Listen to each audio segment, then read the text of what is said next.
your subconscious dragon. Matusha Doina.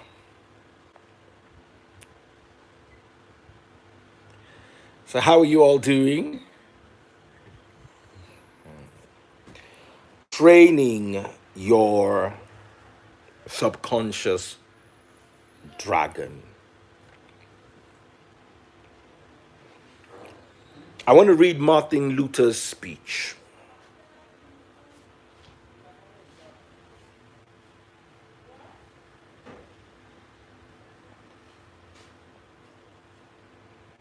You've heard of Martin Luther? Amara. Sorry, my darling Amara is here with me. By the way, we've launched our website. We're proofreading now. Also, we have our account for donations. Of course, ain't nobody going to be taking your tithe and seed and first fruit and none of that crap. But free will donations towards our charities are welcome. We're not building an edifice, no temple building for this church. But of course, we have quite a few charities. So if the Lord lays it into your heart to assist one of the people we'll be assisting, it'll be beautiful for you to contribute. I also want to raise some funds for the lady that I interviewed, Savage Trap Queen. I think it is our duty to ensure that she doesn't go back to that life. Because trust me, with all the popularity she's getting, people are going to call her and offer her work in the millions in that industry. And we don't want her to go back there. So we also need to at least, so it will be, our consciences will be clean that, okay, we helped her, uh, we helped her get her life on track. I'll be very proud to do that. Uncle Marius Sarumuna. That's my uncle from Romania. He's watching. Okay, so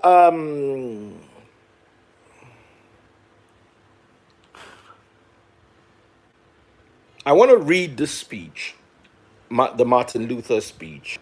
But first of all, I like us to pray. I don't want to read all of it. I just want to read a part of it, and I want us to talk about it very quickly. And then we're going to touch on some scriptures.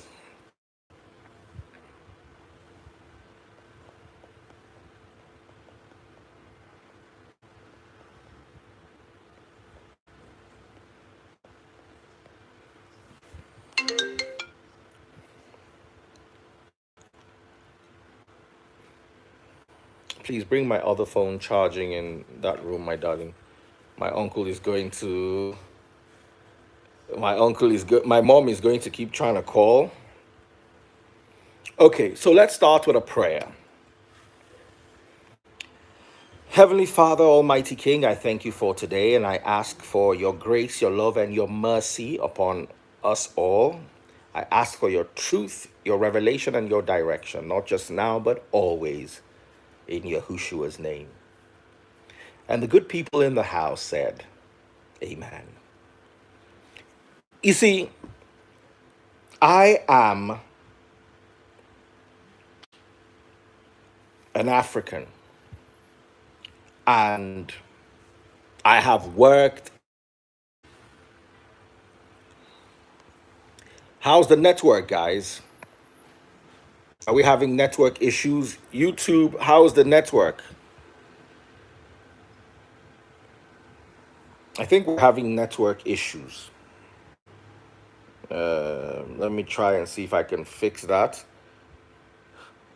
because it's just rotating on YouTube and it's okay.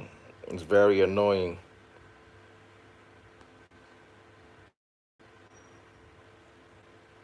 Okay.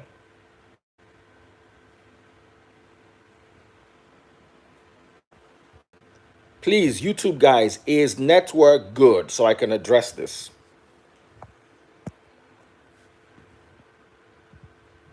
YouTube people, please, I need you to comment. This is not that day where all of you just sit back watching. Brother Shupo, I can see you there. How is the network so I don't end up wasting half my time and yours?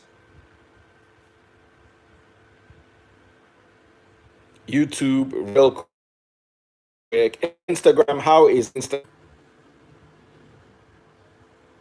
How is Instagram? Body glams, how is Instagram? Then training your subconscious dragon that works with your subconscious mind. Let me explain. Radio, when you turn on the radio, what do you hear most? People talking. What else do you hear? Adverts. High five. I know you meant that as a sub, but that's exactly the word I was looking for. You hear a lot of adverts.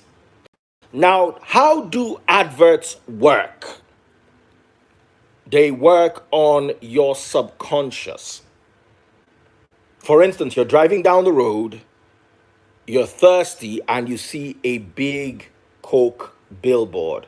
What does your mind tell you? Your subconscious mind is trained to see that bottle of Coke and connect it with your thirst and make you yearn for a bottle of Coke. Who has this happened to you before? I speak. Sometimes colors alone in adverts can make you crave for products. If this has ever happened to you before, I want to see your hands. Now, I want to take this a notch higher. If you're walking down the road, Amarachi, and you're talking to me on the phone, and you saw poo on the road, for instance, what are you going to do? You jump over it. Are you going to tell me on the phone that, Daddy, I just saw poo? You're just going to jump over it. Then maybe when I hear you jumping, I might now ask, Amarachi, what was that? Daddy, I saw some poo on the right? No matter how caught up you are in the conversation with me, if a corner of your eye sees the poo, it, without you doing anything, tells your subconscious mind that there is something unpleasant ahead, and your body reacts without you having to do anything. Same thing if you saw $100 bill, right? Now, if all of a sudden people started discovering diamonds in poo, if you walk, first of all, nobody's going to poo on the streets. They want to poo in a basket or somewhere where they can filter it and see if there's any diamonds in it, right? So you're not going to be seeing poo everywhere. Now, if at that stage you saw poo and you saw $100, which one would your subconscious mind alert you to first? The diamonds in the pool or the $100? To you is $100. To someone who sold a diamond for $6,000, it will not be the $100.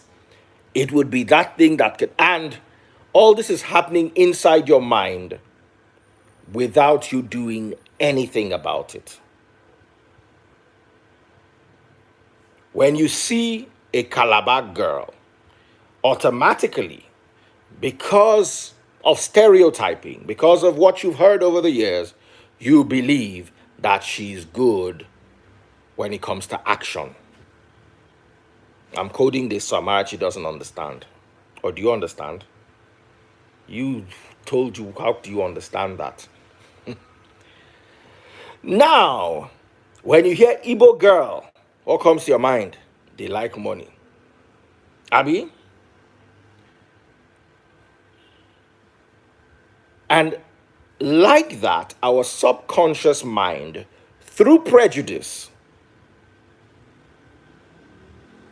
or through stereotyping, has created prejudice. So there's so many actions we take without thinking. There was an interview I watched. There was some lady who gave her comb to a lady. She hadn't used the comb yet. But because of the stereotyping, she had subconsciously become prejudiced. Amen? Now, I want us to go to Martin Luther's. All right, we're back on YouTube.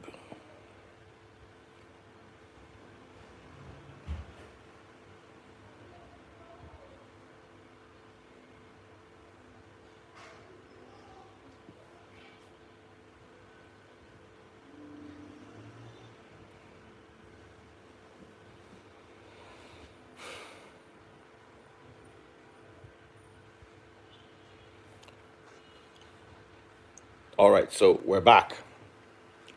So here's Martin Luther. He says,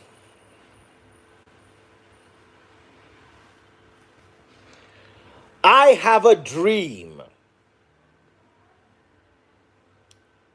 that my 4 little children will one day live in a nation where they will not be judged by the color of their skin, but by the content of their character. I want to say this again. I have a dream that my 4 little children will one day live in a nation where they will not be judged by the color of their skin, but by the content of their character. And I want to twist those words from Martin Luther King, because I also have little children. I, Daddy Freeze, have a dream that my little children will one day live in a nation where they will not be judged by their marital status, character. I have a dream that my wonderful children that I'm raising will not be judged by their marital status, but by the content of their character. They will not be judged because they're unmarried or married. Their responsibility, you can't, I know many married men who are irresponsible, but I know that Oprah is not irresponsible. She can be many things, but she's not irresponsible. Linda Ikeji is not married, but I know she is not irresponsible. She is more responsible than 5 married men as far as I'm concerned.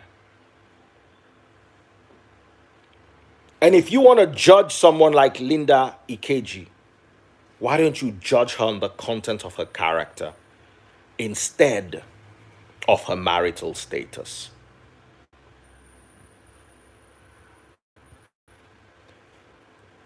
You people might think this is an easy thing or it's inconsequential because your subconscious mind, that dragon in that little brain of yours, and let me warn you, the dragon is bigger than your brain. I need y'all to see me. The dragon is bigger than your brain. And each time you feed it biases, you feed it stereotyping, what you create is a humongous, powerful and power drunk subconscious dragon that destroys everything in sight as it breathes down fire. And you have to be careful because that dragon you're creating now is going to come and hunt you. With the way the world is going, what it took in biblical times to keep a marriage, you cannot have in today's world. You cannot tell a woman to submit to a man that's not ready to lay down his life for her.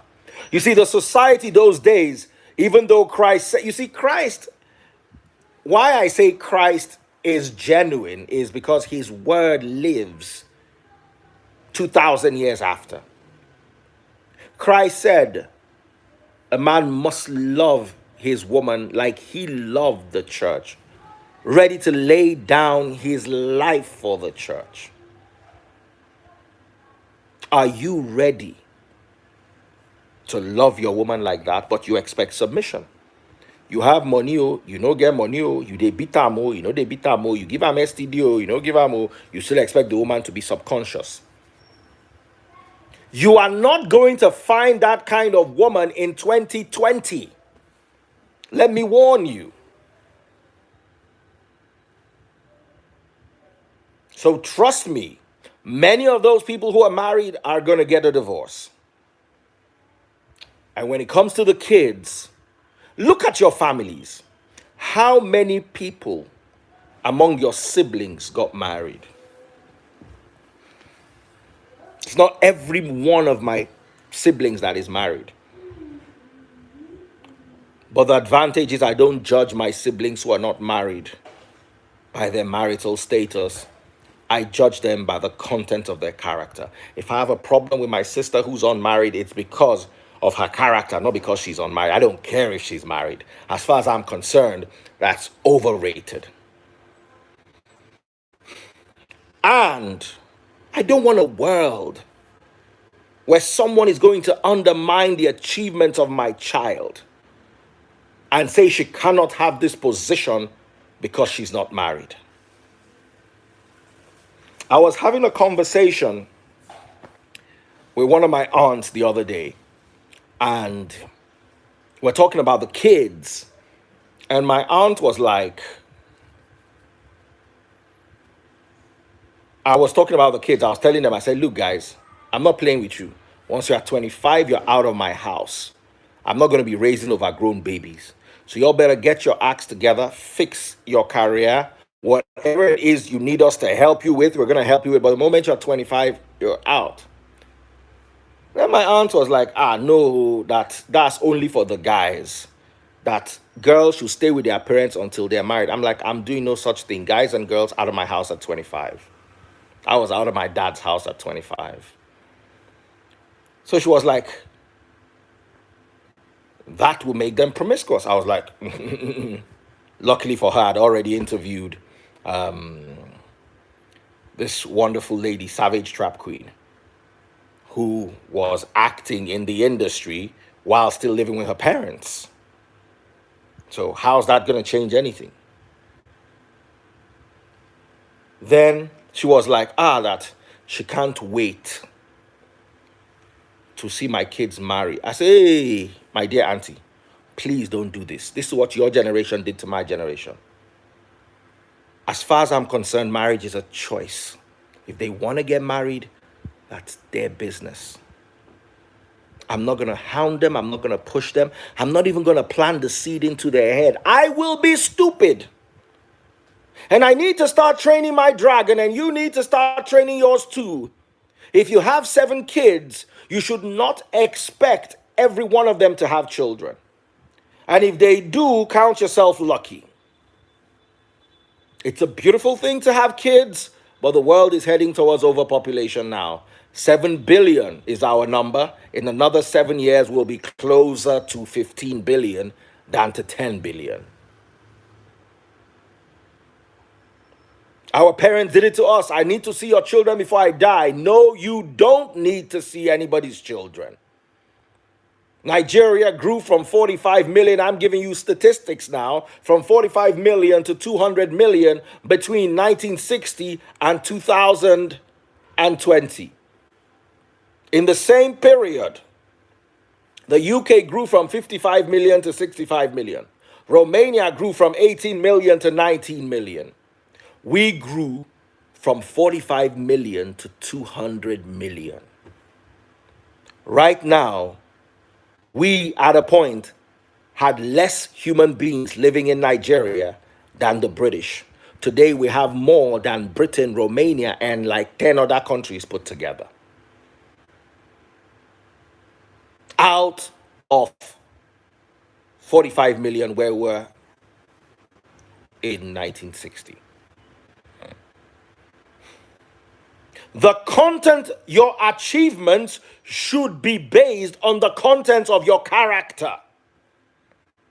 And as a Christian, what comes first is love, mercy. If you are merciful, you will not bring more children into an already populated world. There's nothing wrong with having children. I know you want to have children, but peg that number at 1 or 2 if you can.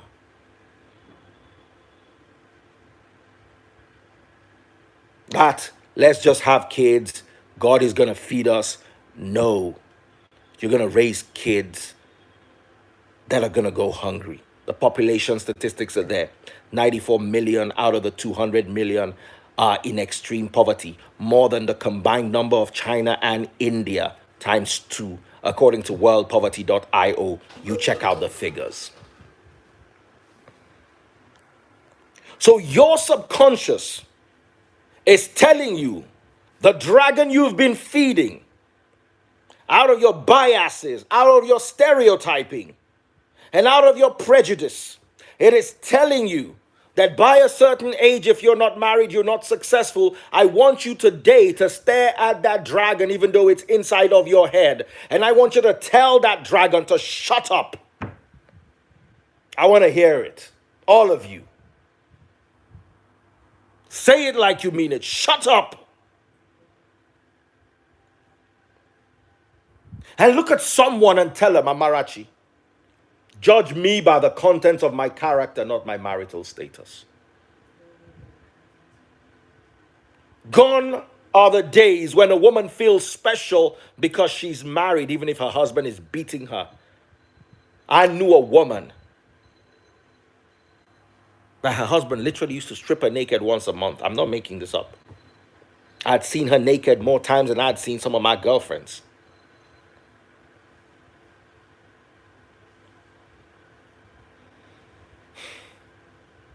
But she's married. And when my ex left, she said something to me one day. Unfortunately for her, she knows to say my own mouth no good. She said, it is good if you go and beg this person, so that people will not say that you can't keep a marriage. I had to ask her, I said, Auntie, this thing where they are beating you every day like a dog, that's marriage that you are keeping? Please don't ever talk about this to me ever again. I remember another story. I've said this story many times before. Someone needed a producer, so I hooked some lady up with a producer. This lady's married, by the way. And then about a year later, she calls me crying, reporting the producer. I'm like, what could have happened? So we sat down and over a drink, she told me that she gave the guy 3 million. I'm like, what are you producing that's 3 million? Jingo that I know is 150K. Which one is 3 million naira? She gave him 3 million naira to buy a car, and he used it to do wedding. Like, can you imagine? He's now married. He broke her heart, and he's married to somebody else. And while I'm still trying to digest all this, they were showing T-Bills. It was breaking news then. T-Bills files for a divorce. And she hissed. This Tiwa Savage self. Ordinary marriage she cannot hold. I'm like, oh, wow. You are inside marriage. You are buying your boyfriend a car. And you are angry with your boyfriend for using the money of the car to go and get married. And you are talking about Tiwa Savage. So what you are doing is marriage, Abi. But in her mind, governed by that dragon she had been feeding, she was better off. And this is what religion does to you. Religion doesn't let you see the people who are really contributing to the advancement of humanity. Instead, you're looking at families whose only boast is marriage, and you're seeing that as an achievement. I want to read some scriptures to you. I'm a scripture teacher. And I want us to go very quickly to the book of Matthew 22. I'm rounding off right now. Matthew 22. And I'm reading from 24 or 23. The same day, Yahushua was approached by some Sadducees, religious leaders who say there's no resurrection from the dead. They posed this question, Teacher, Moses said if a man dies without children, his brother should marry the widow and have a child who will carry on the brother's name. Imagine God forgive me, the buffoonery. You have a child that doesn't have my DNA, but carries my name. Isn't that the height of foolishness? Do you know there's some tribes in Nigeria where, up until today, a woman who doesn't have a son can marry another woman and get other men to impregnate that woman? Imagine this foolishness. Get another woman to impregnate that woman just so she can have a son. I'll continue with this. Well, suppose there were 7 brothers. The oldest one married and then died without children. So his brother married a widow, but the second brother also died, and the third brother also married her. This continued with all 7 of them. Last of all, the woman also died. So tell us, whose wife would she be in the resurrection? Yahushua replied, your mistake is that you don't know the scriptures and you don't know the power of God. For when the dead rise, they will never marry nor be given in marriage. It is in this respect they will be like angels in heaven. But now, as to whether there will be a resurrection of the dead, haven't you read about this in the scriptures? Long after Abraham, Isaac, and Jacob had died, God said, I am the God of Abraham, God of Isaac, and the God of Jacob. So he's the God of the living, not the dead. You all are too busy wondering what your traditions would fetch you, and you are missing the most important part of salvation.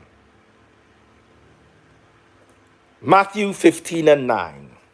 Their worship is a farce, for they teach man-made ideas as commands from God. Let's remember that Yahushua that we're following did not marry. Neither did Mary or Martha or Paul. Neither did Elijah. Neither did John the Baptist. And these were all very successful people. The moment you make marriage an achievement, you undermine the sacrifice on the cross. You undermine the work of John the Baptist. You undermine the work, whatever it is, good or bad, of people like, what's his name? The man that owns that church here. Chris Oyakhilome. You undermine their work because you make what's not an achievement but simply a choice. I was talking to a friend yesterday who was supposed to bring in a Ferrari, and I asked him why he didn't bring in his Ferrari, and he said because they gave me a bill of 100 million naira to clear it. So he's chilling a little on it. He doesn't want to pay more than 80 million naira. Now, guess what? There are people who think 80 million naira, not to buy a car or to clear a car, is ridiculous. But hey, he wants to buy a car that he'll clear with 80 million naira. That's him. I don't see why it's a problem. It's a choice. When he's driving the car, it will make him happy. But it's a choice. It's not an achievement. Same thing with marriage. You could choose to or not to. We don't judge Albert Einstein by his marital status, but by his contribution to science. What is your contribution to humanity?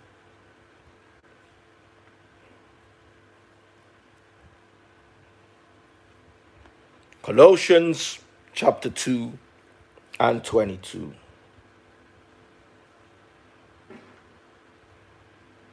I'm reading from the New Living Translation.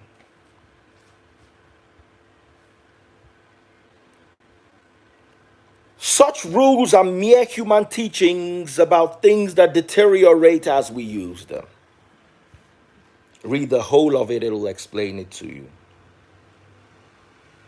Your human body deteriorates as you use it.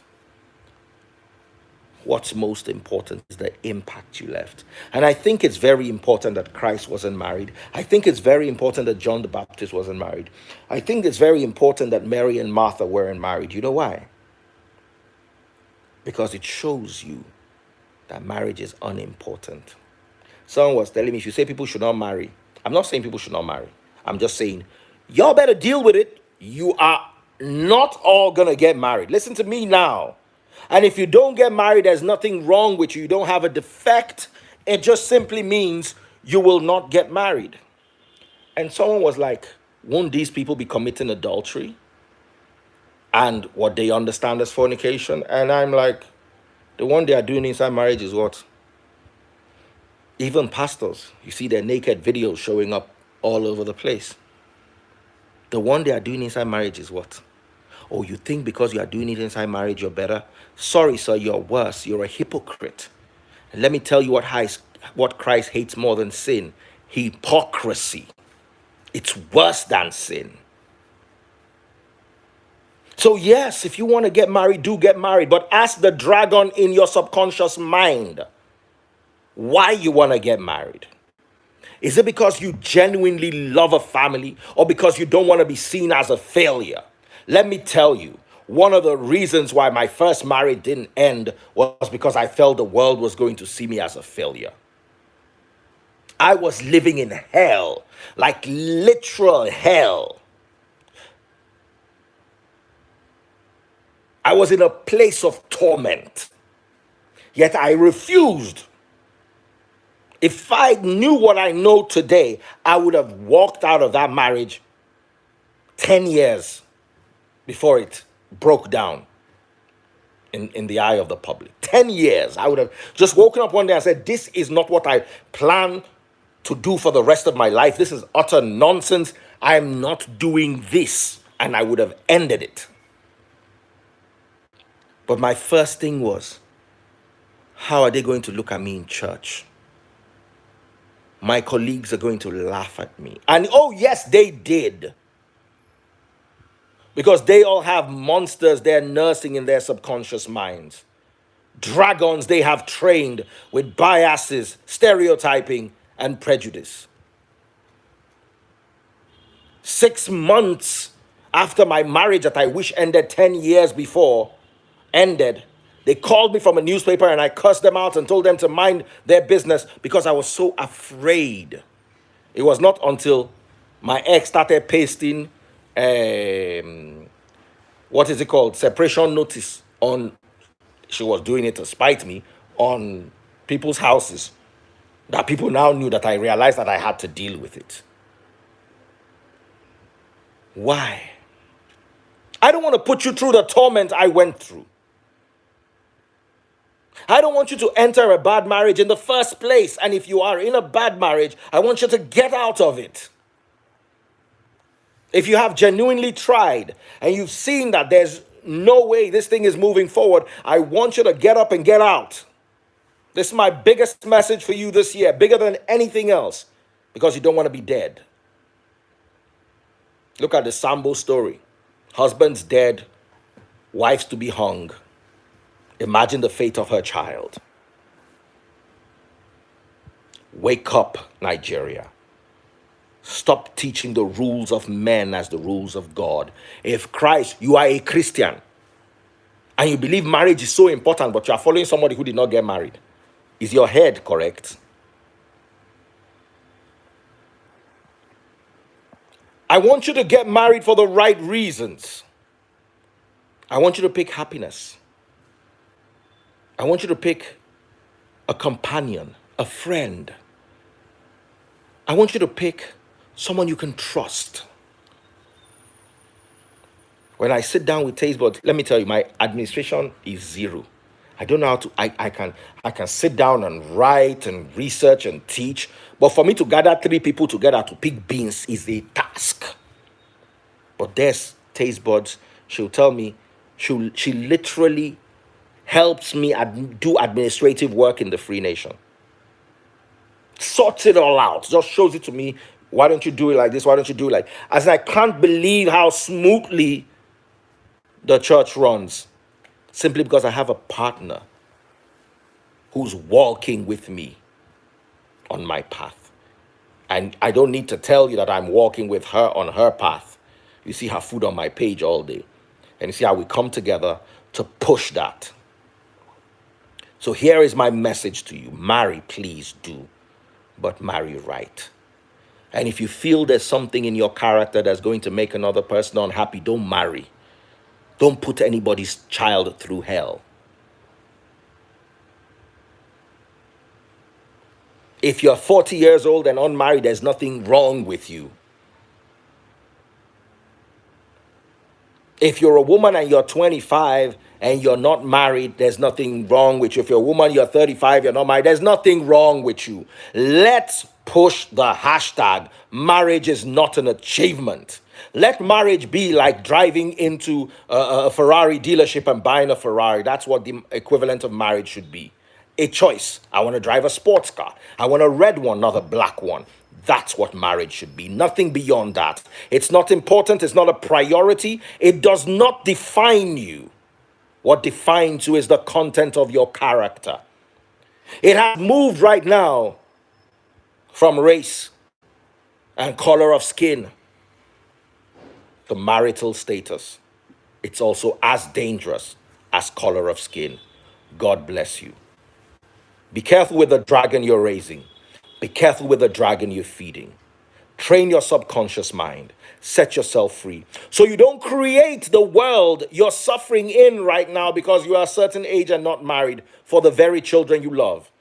Don't raise children into a world where they'll be 30 and for no fault of theirs, they're unmarried. Everybody's laughing at them because you refuse to kill stupid dragons. God bless you.